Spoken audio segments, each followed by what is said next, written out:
This is the Orbit's birthplace, the Belval Steelworks in Luxembourg, where scrap metal is recycled. Here, the mortal remains of old cars and fridges are loaded into the furnaces to be reborn in one of the most awesome of industrial processes, steel making.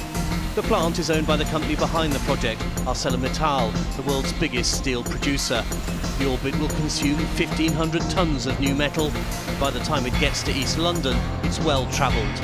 Number one, see, I don't understand how you're number one, when it was just a fling before. Now you're the one, see, all I did was blink twice from up on me. Welcome to Hollywood, the capital of cool and the home of all things great and glamorous.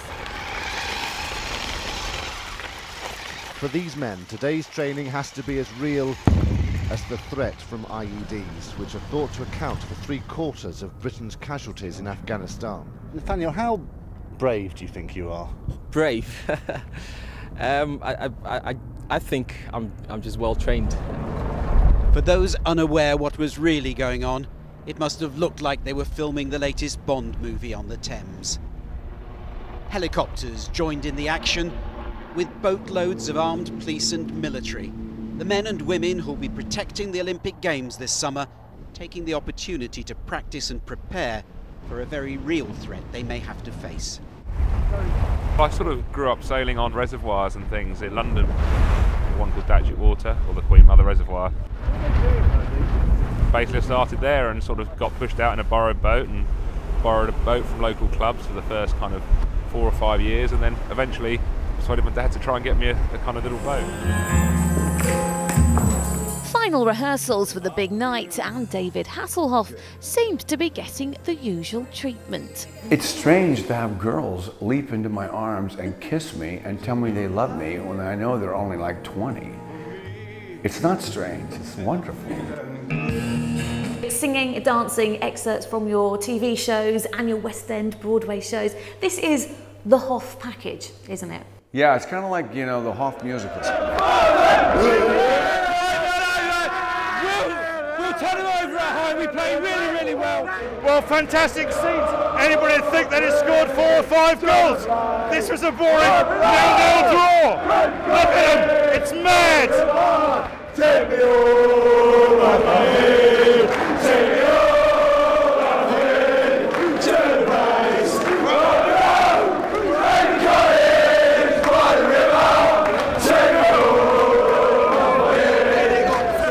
Round here they eat, drink and even sleep football.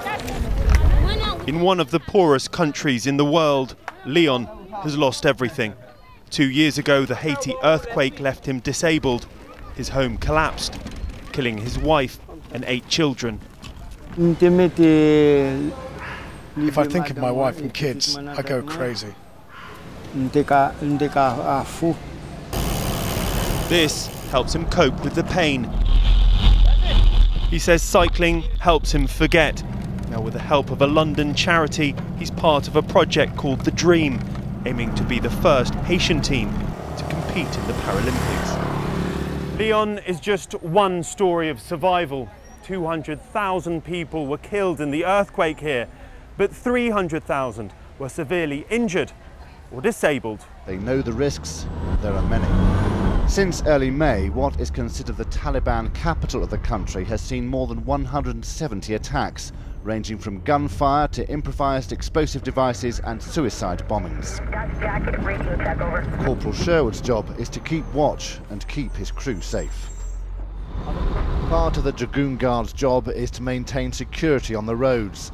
Another priority is to engage with and win over the locals, sometimes more difficult than others.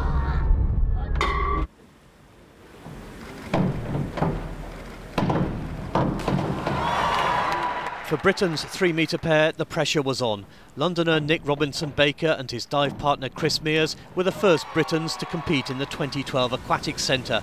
In the preliminary round of the FINA World Cup, their 6 synchronised dives won them a place in tonight's final. Come on! Do my best.